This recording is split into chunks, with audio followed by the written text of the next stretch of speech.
माय माऊली नमस्कार. ग्रंथ पुष्पमालावर बोलू काही या उपक्रमात आपण श्रीमद भगवत गीता माऊली गीता माऊली आपली आई. आज आपण 12व्या अध्यायामध्ये जे समजून सांगितले 36 गुण, आपण लग्न प्रसंगात 36 गुण जमवतोय का, कोणते गुण जमतायत ते बघतोय. तर 36 गुण कुठले भगवंताने सांगितले ते आपण आता श्रवण करूया अभिवाचनातून.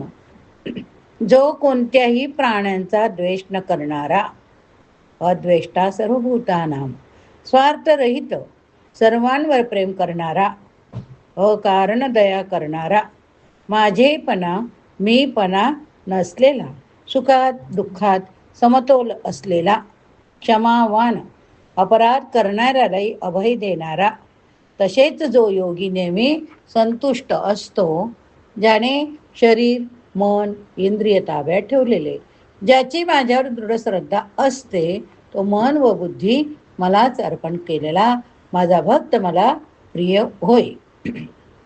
जर भगवंताशी लग्न करायचं असेल तर आपल्याला 36 गुण आवश्यक आहेत.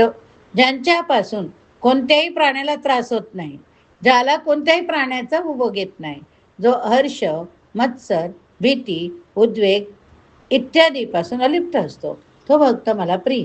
ज्याला कशाची अपेक्षा नाही, फळाची अपेक्षा नाही, जो अंतर्बाह्य शुद्ध चतुर तटस्थ दुःखमुक्त असा कर्तृत्वाचा अभिमान बाळगणारा माझा भक्त मला प्रिय.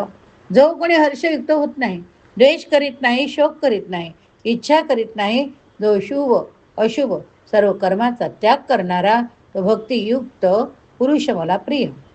जो शत्रू मित्र आणि मान अपमान याविषयी समभाव बाळगतो, थंडी ऊन सुख दुःख इत्यादी द्वंद्वात ज्याची वृत्ती सारखी असते, जो प्रसंग येईल त्या प्रसंगाला तोंड देण्याची ज्याला तयारी असते असा, ज्याला आसक्ती नसते, ज्याला निंदा स्तुती सारखीच वाटते, जो ईश स्वरूपाचे मनन करणारा असतो, जो काही मिळेल त्यानेच शरीर निर्वाह होण्याने नेहमी समाधानी असतो, निवासस्थानाविषयी ज्याला ममता किंवा आसक्ती नसते, तो स्थिर बुद्धी असणारा भक्तिमान पुरुष मला प्रिय असतो.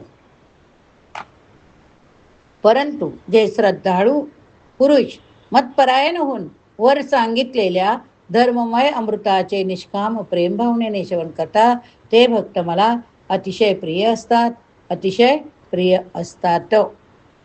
वेद शास्त्र महात्मा गुरुजन परमेश्वर यांच्या वचनावर प्रत्यक्षाप्रमाणे विश्वास ठेवणे याचे नाव श्रद्धा.